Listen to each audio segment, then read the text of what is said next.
Hello, welcome to Mysterios Divinos podcast. Today we're diving deep into one of the Bible's most enduring and fascinating puzzles.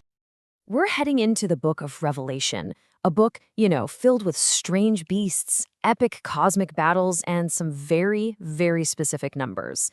And right in the middle of it all, we get this incredible vision, exactly 144,000 people standing beside a divine figure with a holy name literally written on their foreheads.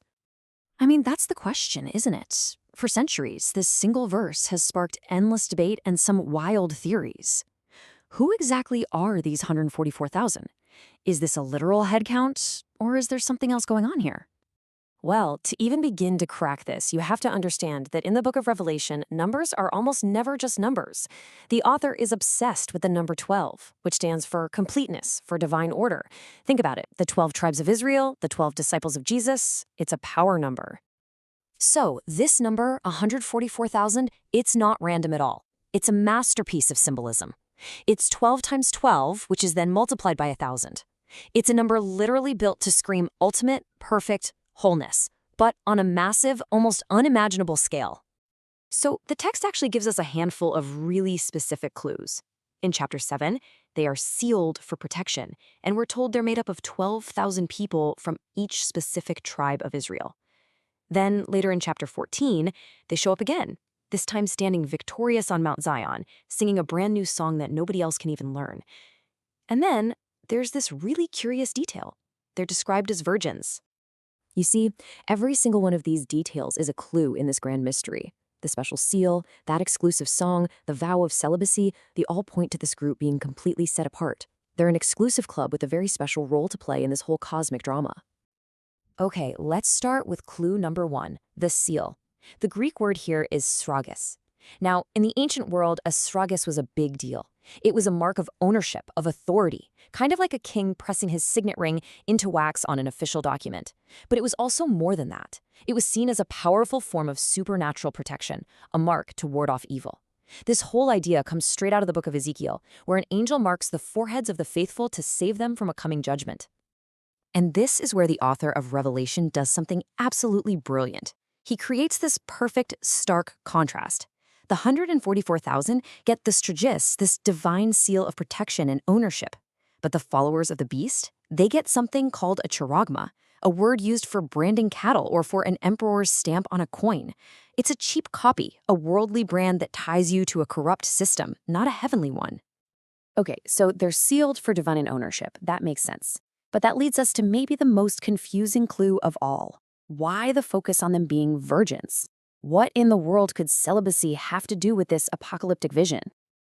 Well, the answer probably has nothing to do with morality as we think of it, and everything to do with war. You see, in ancient Hebrew tradition, warriors had to be ritually pure before they went into battle. We even see this in texts found with the Dead Sea Scrolls. The War Scroll explicitly says that soldiers have to be sexually pure because they believed holy angels were literally fighting right there alongside them in the ranks. So if we start to see this group as a kind of holy army, ritually pure and ready for battle, that brings us right to the heart of the biggest debate of all. Are they a remnant of ancient Israel, or do they represent something new? Okay, so we've got our clues, a sealed, ritually pure, holy army drawn from the tribes of Israel. So the question that is echoed for 2,000 years is this: are we talking about a literal group of ethnic Jews, or is this a symbolic picture of the entire Christian church from all over the world? And this is where the two major camps formed way back in the early church. On one side, you had people saying, look, just read the text. It couldn't be clearer. It lists the 12 tribes of Israel by name. But on the other side, you had major theologians like Origen of Alexandria. He made an allegorical argument. He basically said, come on, there weren't even 144,000 Jewish Christians back then. This has to be a symbol for all believers, a kind of spiritual Israel. And trust me, this ancient debate is far from over. In fact, it's just morphed over time, leading to some really unique modern interpretations, with each group claiming they've finally solved the puzzle. Take Jehovah's Witnesses, for instance. For them, the number is absolutely literal, exactly 144,000. But it's not about ethnicity.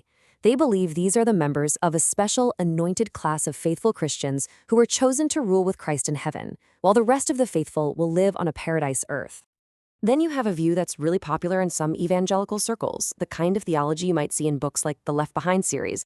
They believe the 144,000 are a literal ethnic group, exactly 144,000 Jewish people who will convert to Christianity during the final tribulation and become this incredible force of evangelists across the globe.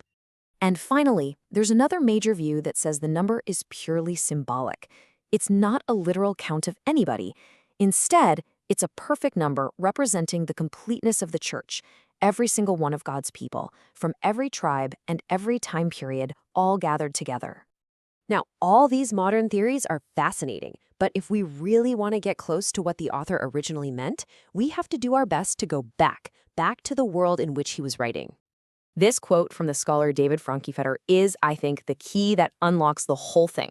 He says if we stop seeing Revelation as a Christian book with some Jewish flavor and instead see it as a Jewish apocalyptic book that happens to feature Christ, the pieces suddenly start to fit together in a totally new way.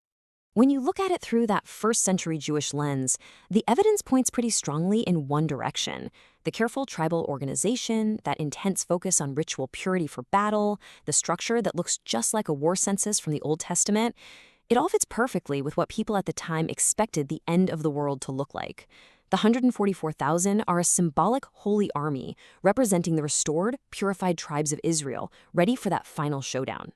So in the end, we're left with this powerful tension. Was this a vision of a very specific, battle-ready army, an idea deeply rooted in the time and place of its author? Or has it evolved into something more, a timeless symbol that every generation gets to reinterpret for itself? The mystery, it seems, is part of its power. If you liked the video, subscribe, leave a like, comment on what you liked most, and share the video.